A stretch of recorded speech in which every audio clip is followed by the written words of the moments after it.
These are the types of markets that smart real estate investors win in, right? In these types of markets, when there's uncertainty and when there's compression in prices, those are when the best opportunities present themselves. It's not every loan that you find on the MLS. It's certainly not like was from '08 to 2014 or so, where you could share anything you picked off the MLS would go up.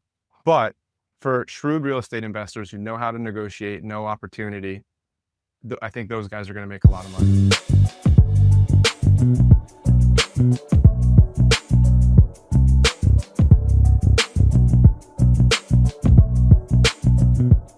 Hello, good morning, everyone. Happy Wednesday. I'm Justin Nimergood, your host of the Real Estate Rockstars podcast. I'm so excited to be here today. We have a wonderful guest and a wonderful show for you.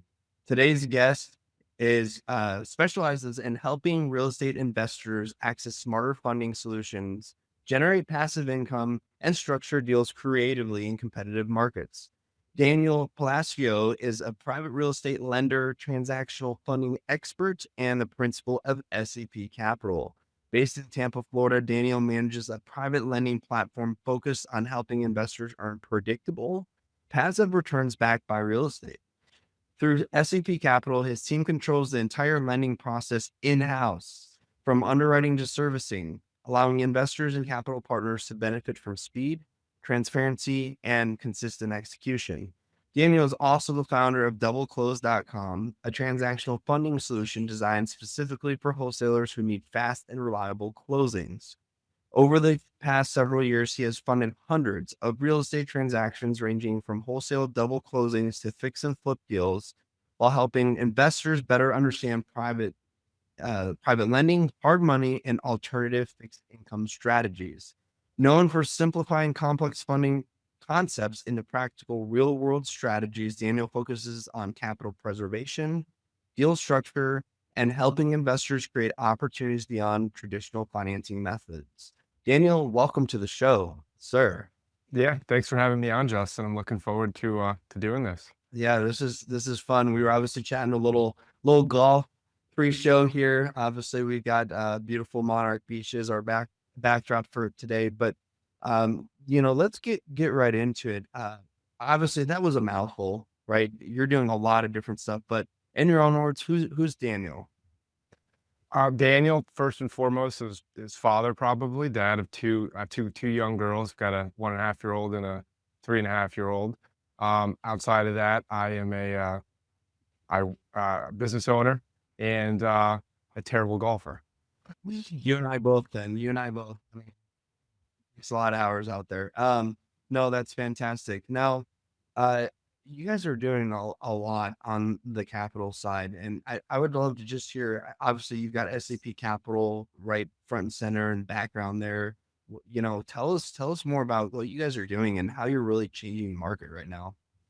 Yeah, so SEP Capital is a small balance commercial and asset-based lender. We primarily focus on investment residential, single-family homes, and small balance commercial. So we sort of fill a gap in the market for business owners and real estate investors that have a need for certainty and speed and flexibility in real estate transactions. And a lot of times banks can't offer any of those. If you've got a long timeline, lots of due diligence, and it's really time to spare, cumbersome processes, then the banks will be the best rates for investors. But a lot of times deals have to close quick. Money needs to move quickly and efficiently, and business owners and investors need to know that capital is available for them. And so a lot of times, they'll reach out to SEP Capital to fill that. Fill that need. Yeah, I think right now we're seeing a big paradigm shift in real estate, and it seems like more and more, at least what I am coming across anyway, is Mm. more and more of your average Joes are wanting to become real estate investors. Are you guys seeing that? Are you guys getting more and more requests from the general population that maybe you didn't get quite before? Yeah, I think that real estate has become very popular over the last 5 to 10 years. I think maybe a lot of that growth has to do with, the advancement of the internet and access to information through social media. Um, and it's always been a great investment vehicle. It's always been a great way to preserve capital, and to grow capital. But that information wasn't always as easily accessed as it is now. So, I think it's good for the industry. I think it's good to have more, more people involved. That in some cases can create competition, but I Mhm. think that the answer to that is just education. The more that people know, the less mistakes are made, and ultimately, if you look at commercial real estate, for example, commercial real estate, those investors tend to be a little bit more sophisticated. They buy, based on cap rates and numbers and financials, and so most of the time, those guys are buying deals that make sense. Whereas a lot of new investors get involved, they want to get into a deal. It's difficult to find good deals, and so sometimes they may pay a little bit too much. And so education and just understanding how to find deals, how to find good opportunities, and knowing what a good opportunity is would help to ensure that bad deals don't continue to be sold. If that makes sense. Mhm. Mhm. What are your markers of a good deal versus a bad deal? I'm curious, because you guys obviously look at it from a different perspective, perhaps, Yeah. but similar in some ways. So really a good deal for us as an asset-based lender is a deal that has a significant equity cushion. So our portfolio as a whole currently has about a 50 to 51% weighted loan to value. And so essentially, for every dollar that we have invested in a property, it's worth two, essentially. And so for us as a lender, that creates a very safe environment for us. And so because of that, we can look past credit blemishes. We can look past other underwriting concerns that a bank might bring up because the underlying collateral supports the loan. And the underlying collateral supports the loan in a compressed market as well. And so for us, if a client can bring us a deal with good equity buffer, a lot of equity, then we can really get any deal done. Yeah, one of my good friends in the industry says, yeah, all you need is lots of time or lots of money, one of the two, or both, and you can get pretty much any deal done, right? I might be true about just about anything in life. Yeah, yeah, right. What are you guys most excited about what's ahead for SEP Capital? What's coming forth? What's on the docket for the future for you guys? Yeah, we've recently transitioned into a structured fund model. So we're 506 C pooled mortgage debt fund, which we've transitioned over from individually note for note investing. And so that's allowed us to scale a little bit, and we're excited about we're looking for an operate a director of ops, and so we're excited about bringing somebody on and to help really dial in our processes and procedures, and just continued growth of the company. Nice, nice. Now, as you look at the market right now, what are the things that would you say are the most um, advantageous? What are the greatest opportunities in the market right now? If I'm looking to invest in something, what are the things that you would absolutely stay from? So that's a great question, but and if you talk to 10 people, you might get 10 different answers, and who knows whose answer is right, right? Um, for us, I think I personally I stay away from anything that is high leverage. First of all, as an investor, as myself, I own short term rentals, and of which I'm divesting from some of those, but I would be wary of getting into thin deal scenarios. If you can buy anything at a deep discount, you really can't go wrong in any market. The first thing I learned in real estate was you make all your money going in, not coming out, and that's a pretty basic concept. But people sometimes forget that they chase yield, maybe they chase appreciation. I think we're not in the market now for appreciation, speculation. So if your fundamentals are good, the opportunities that you could buy under market are going to prevail. But outside of that, I'm not super optimistic about where we are at in the market cycle. We've been on a Mm. rocket ship since 2011, 2012. And, every decision that anybody made ended up being a good decision because the market bailed everybody out.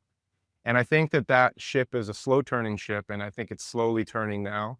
The question is it going to is it going to go down far? Are we going to be stagnant?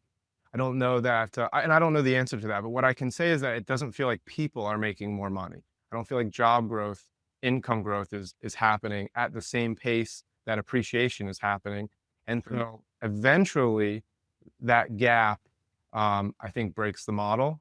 And what that looks like in practice, I don't know. I'm just another guesser, just like everybody else. But what we're doing to prepare for that is we are being more conservative now with our lending structure.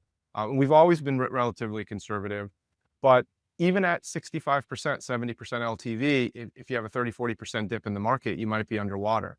And so, we're just looking at things conservatively, and there are good deals available. Investors are finding good deals because people who have to sell in this market have to sell at a price that investors are willing to buy. And the sentiment has changed recently, and investors it seems, are unwilling to overpay for property. So that's good. At least we have a baseline there that it seems like people are getting good deals. And so I think that the market is being propped up because most people have a sub 4% mortgage. But those people that have to sell at a price that is in line with the demands of the market today. And so we also had that Biden era relief for foreclosures that Trump recently removed. And I've noticed that our own local foreclosures, we've gone from having like 1 to 4 foreclosures a day to like 13. And so I think during '08 crash, we might have had like 20 or 30 a day. So I don't think that we're anywhere near that. It's just something, it is a data point, and it's something to consider, I think. Yeah, I mean, that's what 3x the number we had, just recently, you're saying. Yeah. So that's definitely a data point that scares me as a consumer in this market right now. Wow. Did not know that. Great factoid there. Yeah. But this is the market that smart real estate investors, these are the types of markets that smart real estate investors win in, right? It's like the classic, quote from Warren Buffett, when everybody's running from the market, run to it, and vice Yeah. versa. And so in these types of markets, when there's uncertainty and when there's compression in prices, those are when the best opportunities present themselves. It's not every loan that you find on the MLS. It's certainly not like was from '08 to 2014 or so, where you could share anything you picked off the MLS would go up. But for shrewd real estate investors who know how to negotiate, know opportunity, I think those guys are going to make a lot of money. Yeah, and those guys make a lot of money in any given market, right? Because That's they're true. shrewd negotiators, to your point. That's right. Right? Well, that's exciting. So basically, if you're a shrewd negotiator, if you are okay getting into markets that are a little bit uncertain, but you're not gonna, what did you say? What was the word you used? Over leverage. Speculate, Yeah. speculate on Like, appreciation. if you're not gonna Leverage. speculate, right? There are deals to be made out there in this market right now. Yeah. Now, I know it's just that I mentioned, but doubleclose.com. Yeah. Tell us a little bit about that. Yeah. So doubleclose.com is a company that I've owned prior to SEP Capital, separate entity. And so it provides what's called transactional funding to really the only people we serve are wholesalers. And that's a product that essentially a wholesaler has a property under contract for easy numbers for 100,000, secures a buyer for 150,000, and he would like to double close that versus assigning the contract because he wants to ensure that that fee doesn't blow the deal up at the closing table, which I've seen. Um, and so he chooses to double close. The issue with that, or the challenge with that sometimes, is that title companies will require you to bring your own money to close. You can't use the end buyer's funds and do what's called a dry closing anymore. The Dodd-Frank Act changed that. And so wholesalers will seek transactional funding from a lender like us. We make it super cheap and super easy to use. We don't even collect identification.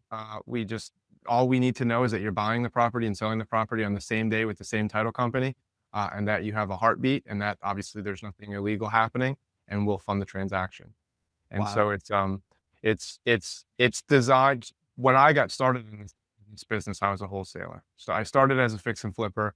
I quickly realized that wholesaling was a lot higher return on time and headaches. And so I saw a need in the market then, and began raising capital for those types of loans. Nice, nice. And absolutely that has a place too. I mean, I know a number of wholesalers. I'm thinking of one right now in Junie out of Houston that he could probably use a product like doubleclose.com as he's been wholesaling, what he's been wholesaling and how he's been structuring his deals. And I'm thinking, man, if you had a product that helped you bridge the gap on some of these activities you're having to perform, man, that would be a huge benefit. So I think I'm gonna pass doubleclose.com his Yeah. way for you, FYI. But huge advantage for certain people. And you're right, the wholesale market definitely, especially in by today's standard, with the cost of raw materials being where they are for flippers, the margins are just not quite there anymore like they used to be back in the day. Uh, Yeah.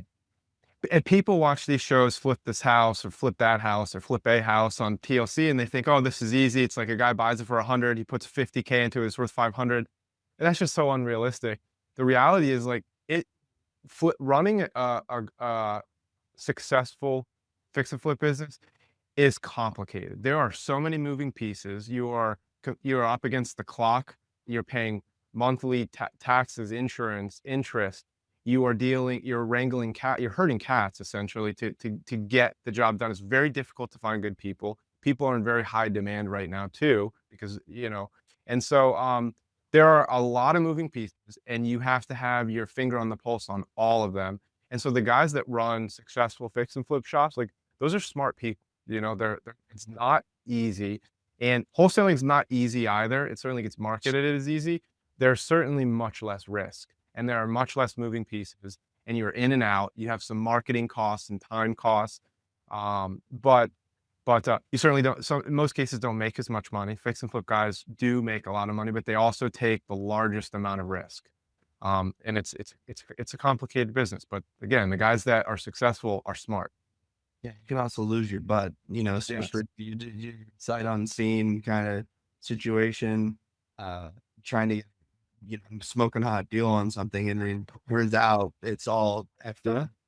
Okay, great. Yeah. Now all your profits gone on that deal like that. Which is why I found myself on the debt side, right? Like, I like being in the other side of the first loan loss, you know? Mhm.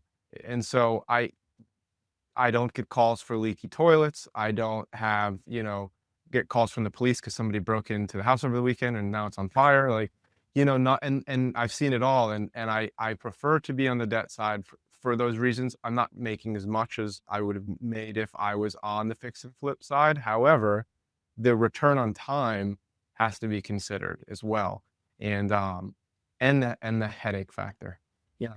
How about the peace of mind factor? Yeah. Like just absolute, like, headache, peace of mind, knowing that you're not dealing with, yeah, like if the cops got called and you're dealing with criminal activity. I mean, it can get a little dicey. So we're gonna pivot and switch gears into kind of the final segment of our show. And I'm gonna ask a couple zingers here. So just well, at least one of them's a zinger anyway. The second one not so much, but the first one for sure. So here we go. Imagine it's your last day on Earth. and you Mhm. can only preserve 3 items in your time capsule. What are those items and why? My last day on earth preserved 3 items. That's really a difficult question. Um, That's why we ask it. yeah, okay, 3 items for the time capsule. Why? Ah, I would I guess these are gonna be kinda cliche. I don't I guess who's looking at it? I It's the future generations. It's gonna be preserved for future generations, let's say. okay, well, um, I'd probably say, you know, a crucifix, I'm Catholic, my faith is important. Um, yeah, I don't There's no real wrong answer. sure. So just understand there's no wrong answer to this. It's just how everyone perceives this question is different, I guess. Okay. Then I'd say, hmm, yeah, I guess I don't know who I'm preserving it for, but I would say just okay, in the context of who was I, let's say at least that confines it. So they open this capsule, okay, who's this person? So Mhm. a picture of my family, that's pretty important for me. That's a pretty common one. Okay, there you go. Okay. Um, and um, and trying to think what book would I just drop in there for someone. Uh, Maybe the book it's cliche, but the book that got me interested in real estate was Robert Kiyosaki's Rich Dad Poor Dad. I think that gave me a baseline of understanding appreciation and equity and assets and liabilities from an income and expense standpoint and things that pay you. So I guess those would be the 3 things that I would leave. yeah, and that by the way, that book is also a common answer. People love some Robert Kiyosaki. So and I mean he's even though I would say Jim Rohn is probably the godfather of personal development, I think Mhm. Robert Kiyosaki not far behind. So Yeah. no, like I said, that's just one of those fun questions that I Yeah. always get the same response. Oh wow, like everyone kind of it takes them back because it's a really out there kind of question. Yeah.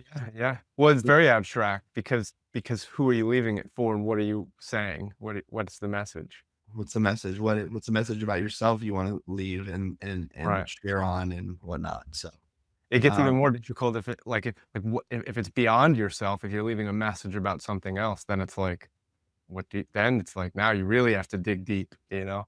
yeah, Talking about and yourself is a little easier. yeah, yeah. No, I think you got the